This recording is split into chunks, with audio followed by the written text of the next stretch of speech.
Boris's great-grandfather Ali Kemal was born in 1869 in Istanbul, then the capital of the Ottoman Empire.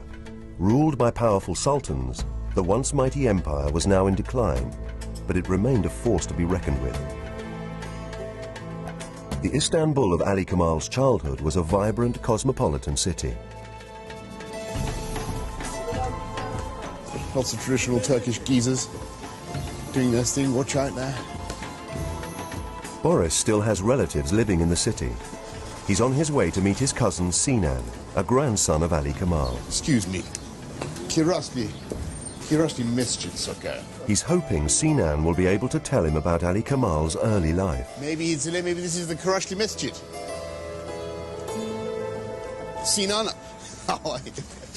You made it. Lovely to see you. How are you now? Listen, Sinan, why did you ask me to come to Kirashli Masjid, okay? My grandfather, your great-grandfather, Ali Kemal, was born somewhere in Syria. He was born somewhere, right? Somewhere. So he lived here for a while? He spent most of his childhood here. We don't know exactly which building it was in? No, somewhere in Syria. Ali Kemal's father was a wealthy merchant who gave his son a traditional Muslim education. He went to a Quranic school. Right. And the curriculum consisted in memorizing the Quran. The whole Quran? The whole Quran, which is quite a feat when it comes to this, that he was aged 6. And which language was this in? In Arabic. Hey, here's the incredible thing. My great-grandfather, Ali Kemal, could not only read this whole thing, but he actually knew it all off by heart. Amazing. I won the Scripture Knowledge Prize, I want you to know. Well, that's what it is. Yeah, certainly. And the Wilder Divinity Prize. Ali Kemal's life didn't continue in a traditional vein. As a young man, he traveled to France and became a successful journalist. In 1903, he married Winifred Brune, daughter of Margaret Johnson. 3 years later, Winifred and Ali had a daughter, Selma. Then, in 1908, at the age of 40, Ali Kemal returned to Turkey, bringing his family with him. They settled in the village of Bebek, just outside Istanbul.